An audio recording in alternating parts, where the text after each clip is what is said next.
it's Connie from the sewing room again. Sorry, I'm a little crooked. Let's see. Here we go. And have you ever needed like a little quick little girl's gift or little girl's dress? I have a granddaughter who loves wearing dresses. Dresses are all she wants to wear. And so I have been making her some quick back to school dresses, play dresses. They're not fancy, but you start with a t-shirt and you add a skirt. She went shopping with me today for fabrics. So we got some very interesting fabrics, and one I've already completed because her birthday is this weekend and tomorrow is her party, and I did a mermaid applique for her on a ready-made dress, but she wanted one of these with a mermaid on it. So look what she found. Iridescent, scaly looking mermaid fabric. All I did was put it on the bottom of a $2.96 t-shirt from Hobby Lobby. I found some really nicer t-shirts at Walmart today, and this will give you a key. I kind of wanted to make these a little fancier, so if you call it that. So I took some of the motif of the fabric and fused it on, and then just did a buttonhole stitch around. So this one is a navy unicorns on a pink shirt. This one will be pink unicorn, well, pink background unicorn with rainbows on a lavender shirt. These are from Walmart. They're a little nicer, they feel nicer, but guess what? They're $3.96. And then I thought about using one of the tank top type tops, and those are $2.96. But I just got her a couple of those for play. Anyway, and back to school. So then she chose this fabric, and I cut two of the princess motifs and fused those on, and then stitched around with just a buttonhole stitch. Can you see? So all of those just have a buttonhole stitch around them. So the next thing that I'm doing is I'm making the skirt section. And pick your length, measure your child, and see how long you want it to be. You can just make a short skirt attached to the bottom of a full t-shirt, or you can go up higher like I did on the purple. And all I did there was from the bottom of the shirt, I chose a number, 9 inches from the bottom of the shirt, and I drew a line. And I did not cut it. I'll show you this in the next few steps. I did not cut it, and I stitched it on. Now this one I kind of pleated instead of gathered.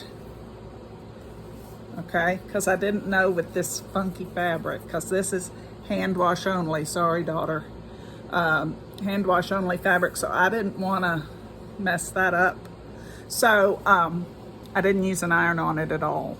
But anyway, I just measured, and then I had measured my child and knew I wanted about a 25-inch length that hits it right at the middle of her knee. I may make these next ones longer because she's growing like a weed. So I cut these skirt sections at 18 inches, and my top is probably 18 inches. Well, that's a yard long. That would be full length on her. So I will either cut down the skirt, or I'll cut down the shirt to make it the length I want it to be. And you add those together. Say it's 10 at the top and 15 at the bottom. Easy. What I did was I just cut off the selvages. So this is about a 40-inch wide piece of fabric. I did French seam it, totally unnecessary, but I'm a little anal that way. And then I pressed under a 1/4 of an inch and then about a 3/4 of an inch, and I stitched that hem in. So now my decision is, how long am I going to make this? So that's my big decision of the day. Excuse me. So I'll go do that, and I'll come back and I'll show you what I do next. Okay, I'm going to mark the shirt. I have my shirt wrong side out. I decided that I would make this 6 inches from the bottom corner. Even though this has this curve on it, I'm not paying attention to that. I'm paying attention to my side seams because they, in theory, should be even, right?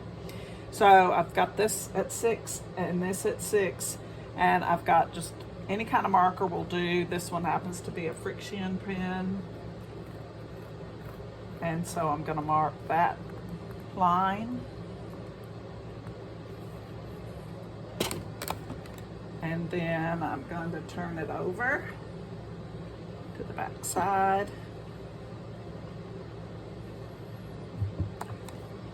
And I'm going to do the same thing, line up my 6-inch line, my 6-inch line, and then by all that's true and holy, that should all measure as a straight line. Again, this is knit, it's going to probably move and such, so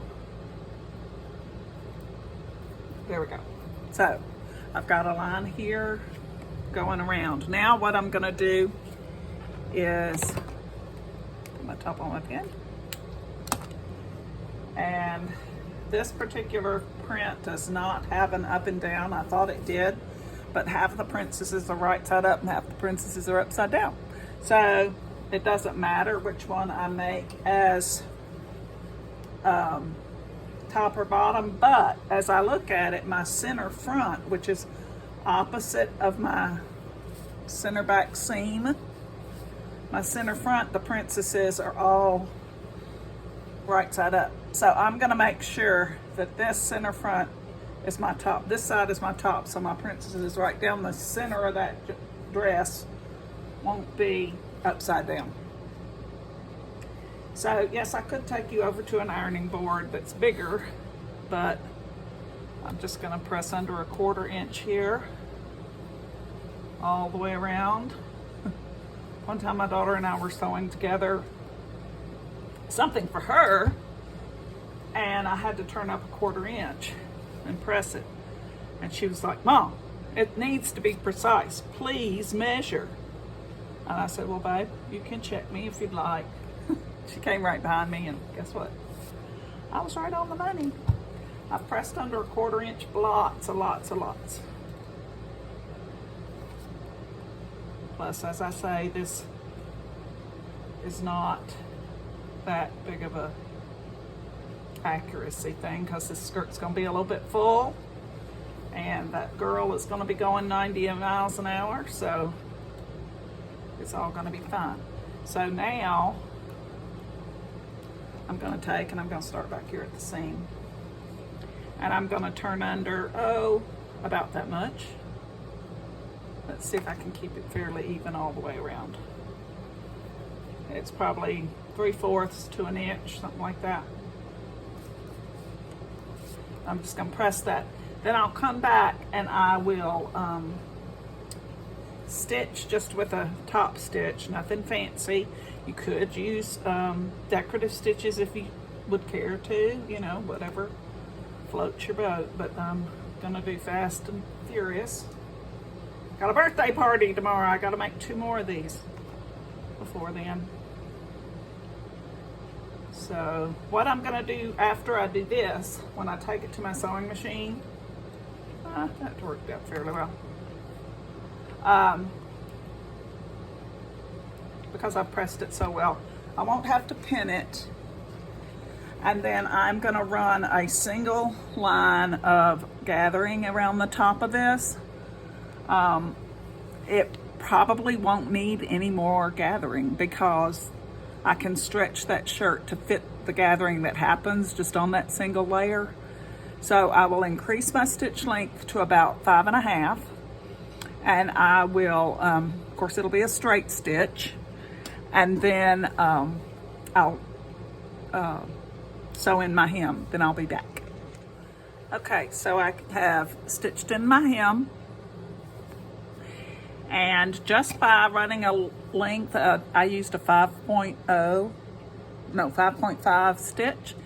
I think it's going to be gathered just enough to where I can match it to this line here. I've got this wrong side out. Oh wait, I've got to turn it right side out. Learned that before. I got to rip. Oh wait. No. I'm gonna put the skirt inside the shirt. That way I'll have my line. Okay.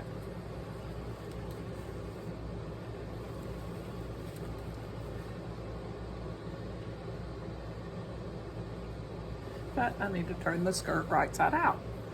Connie! Let me see here.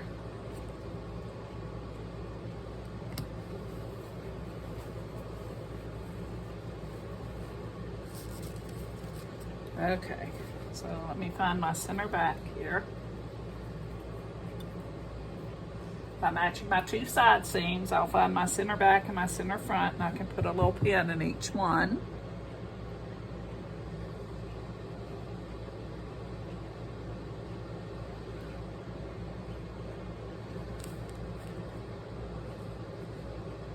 Okay, now I find my center back here, my center front's marked with a fold. I'll match these two close enough. I'll get my side seams.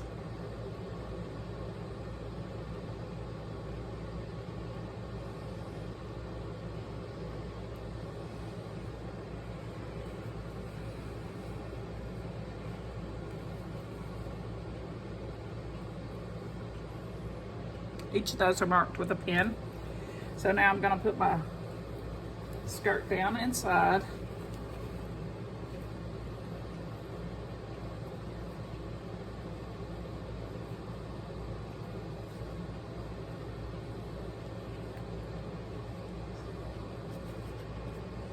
Cut it backwards. I don't want the seam in the front, do I? There's the seam. This is the back side. Where are you pinned? There you are. And I can see this line actually through the yellow, so.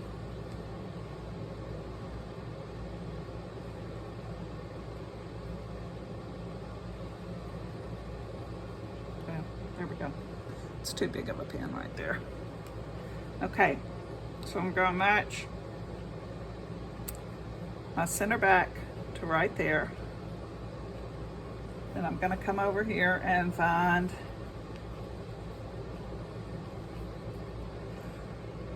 I tried cutting it, and this knit just rolled so badly that I actually had to make a new video. So now I've got that wound up there.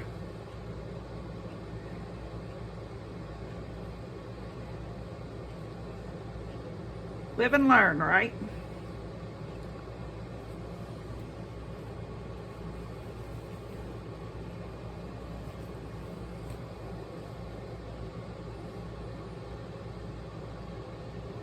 So now I'll take that out.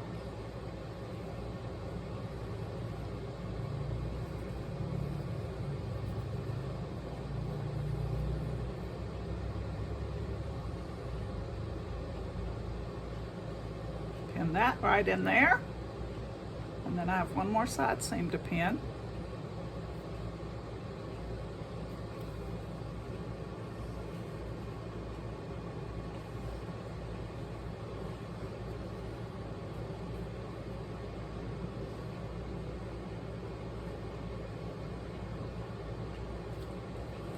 Can you see this?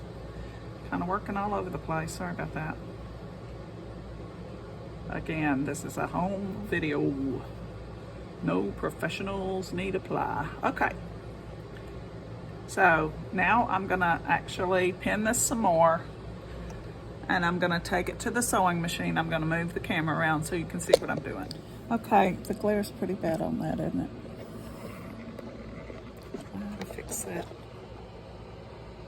Okay, so what I did, I ended up turning it, I pinned it all, but then I turned it the other way around so I could see the top of my skirt section. Maybe you can see better here. My skirt section.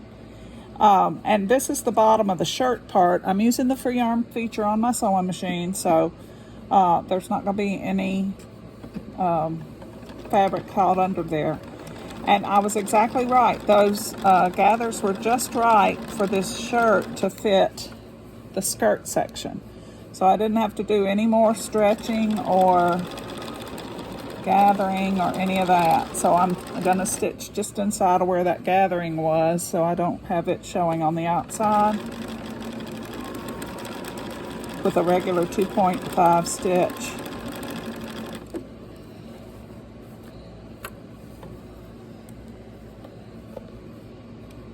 Always checking underneath, make sure nothing's out of place.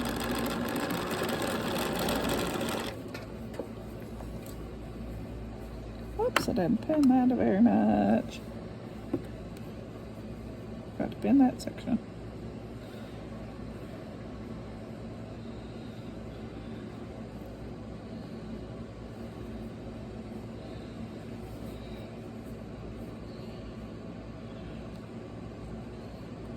Okay.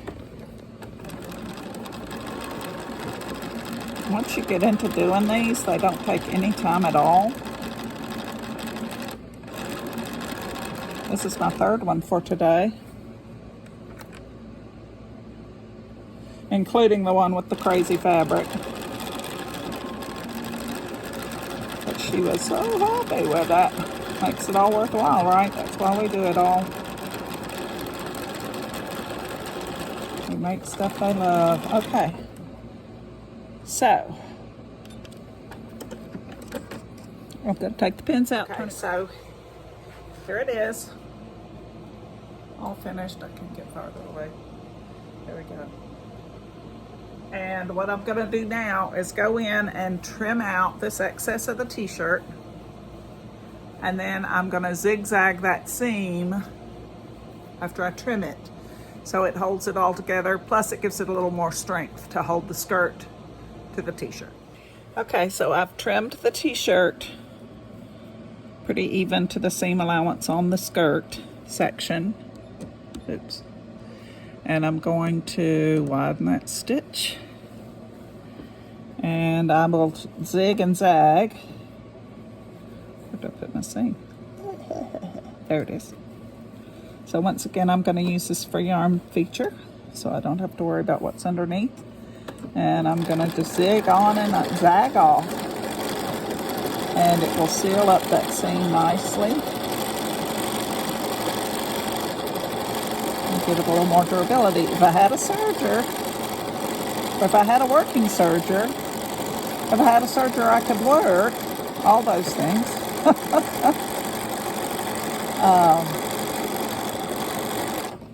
I could get this done. I could have done it all in one easy step. But this works just great. Oops.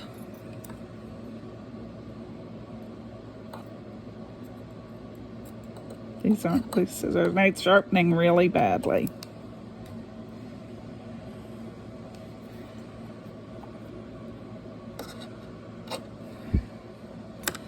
Did you know you can send your dingers into Dinger and they'll sharpen them for $5 a pair?